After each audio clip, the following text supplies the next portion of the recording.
Ibadah Natal dipersekusi oleh warga Bogor. Pendeta lapor ke Presiden Prabowo Subianto. Jika pelaku persekusi ini adalah orang-orang Islam, maka sangat memalukan. Mengapa sangat memalukan? Karena para wali songo zaman dahulu ketika masuk ke Nusantara, mereka tidak pernah takut masuk ke candi-candi, ke pura-pura, ke wihara. Dan para wali songo itu juga tidak takut bergaul dengan orang-orang non-muslim. Karena saat itu di Nusantara, umat Islamnya jarang sekali, bahkan sedikit sekali.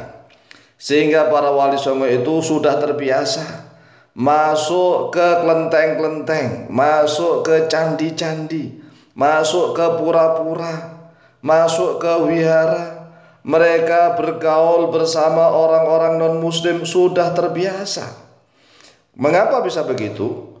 Karena ilmunya para wali songo itu sangat luas dan iman mereka sangat mendalam, sehingga akhlak dan perilaku mereka sangat menginspirasi setiap orang non-muslim untuk masuk agama Islam. Sedangkan orang-orang Islam di Indonesia pada zaman sekarang ini ilmunya sangat dangkal, imannya sangat tipis, sehingga sangat keterlaluan dan intoleransi di negara Republik Indonesia. Padahal NKRI, Negara Kesatuan Republik Indonesia ini didirikan secara bersama-sama antar seluruh umat beragama yang ada di Indonesia.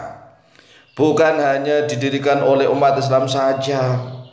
Makanya menjadi orang Islam itu harus rajin mengaji dan belajar banyak ilmu agar menjadi rahmat bagi seluruh alam. Jangan menjadi orang Islam yang menakutkan, sangat menakutkan, arogansi, jangan. Jadilah orang Islam yang rahmatan lil alamin, rahmat kasih sayang bagi seluruh alam. Jadi kalau orang Islam itu semakin tinggi dan mendalam ilmu dan imannya, mereka akan semakin rahmat kasih sayang kepada seluruh alam. Cobalah kita lihat ya, Istiqlal itu berdampingan dengan gereja-gereja besar. Biasa saling rukun karena ini Indonesia. Bukan negara yang langsung dipimpin oleh sultan. Lawang negara-negara yang ada di Indonesia dahulu yang dipimpin oleh sultan-sultan saja, mereka sangat toleransi sangat tinggi. Mereka saling kasih sayang. Urusan ibadah saling menghormati. Jangan saling menghalang-halangi. Inilah keajaiban kerukunan umat Islam, umat beragama yang lain di Indonesia. Alhamdulillah kami sendiri Al-Fakir Mu'alim mendirikan satu lembaga pondok pesantren di Kota Puntang, Kalimantan Timur. Namanya Pondok Pesantren Al-Ma'rifah.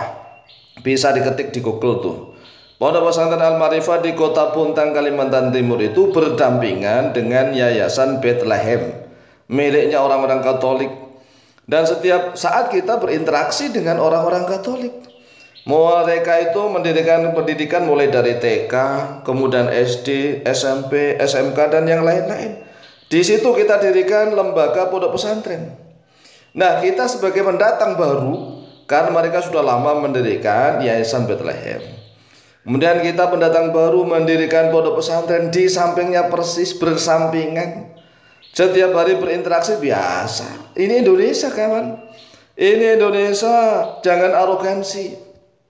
Nah mungkin ya saudara-saudara kami yang arogansi, alergi kepada ibadah saudara-saudara kita yang non muslim, mungkin nih ada fatwa beberapa ulama kiai dan ustadz yang berfatwa melarang kegiatan ibadah agama lain di Negara Kesatuan Republik Indonesia. Dan anehnya dengan referensi kitab-kitab para ulama yang hidup di negara-negara Islam. Nah, jika ada fatwa nih dari ulama, kiai atau ustadz yang referensinya mengambil dari kitab-kitab yang disusun oleh para ulama saat itu yang hidup di negara-negara Islam. Ini namanya dolim. Dolim tidak adil. Ya, jadi kalau misalnya nih, ini kan ada fatwa ulama, ada fatwa kiai, ada ustadz yang melarang kegiatan ibadah Natal di tempat kita. No, ulama kiainya siapa? Ustadznya siapa? Kemudian referensinya dari kitab apa? Apa dari kitab undang-undang di negara kita? Atau dari kitab-kitab para ulama salaf, ulama khalaf yang mereka menyusun kitab tersebut hidupnya di negara-negara Islam? Jika ini yang dilakukan, maka zalim, tidak adil. Karena negara kesatuan Republik Indonesia berasaskan Pancasila. Indonesia ini berdasarkan Pancasila yang memberi kebebasan pada setiap pemeluk agama untuk menjalankan ibadah sesuai dengan agama dan kepercayaannya masing-masing. Lalu mengapa para ulama, kiai, ustadz yang memberi fatwa melarang ibadah agama non-muslim misalnya, lalu mengapa para ulama, kiai, ustadz tersebut tidak sekalian nih melarang umat Islam di negara kesatuan Republik Indonesia bekerja di pabrik-pabrik miliknya non-muslim, melarang umat Islam di NKRI bekerja di perusahaan-perusahaan miliknya orang-orang non-muslim? Nah, harusnya konsisten dong. Kalau ibadahnya orang-orang non-muslim dihalang-halangi, ya harusnya orang-orang Islam di Indonesia dilarang bekerja di pabrik-pabrik miliknya orang non-muslim. Nyatanya tidak. Orang-orang Islam di Indonesia ini banyak yang kerja di pabrik-pabrik miliknya, mohon maaf, miliknya Cina, miliknya Korea, miliknya Jepang, miliknya Amerika, miliknya orang-orang non-muslim. Atau bahkan sekalian melarang nih para wanita muslimah di NKRI, wanita-wanita muslimah di NKRI ini pergi ke luar negeri untuk menjadi pembantu rumah tangga di rumahnya orang-orang non-muslim. Ya, dilarang sekalian, para kaum muslimah yang ada di Indonesia, kalian hukumnya haram, dilarang pergi ke luar negeri hanya untuk menjadi asisten rumah tangga di rumahnya orang-orang non-muslim. Begitu, nah harusnya seimbang, adil. Tidak begitu. Nah, kalau tidak begitu, maka mari jaga kedamaian, jaga keamanan, jaga persatuan dan kesatuan di negara kesatuan Republik Indonesia. Umat Islam harus rahmatan lil alamin. Tidak boleh umat Islam membuat kegaduhan, kekacauan atau membuat gara-gara. Demikian, semoga aparat segera bertindak dan negara kita adil, makmur, sentosa. Amin, amin, Allahumma amin.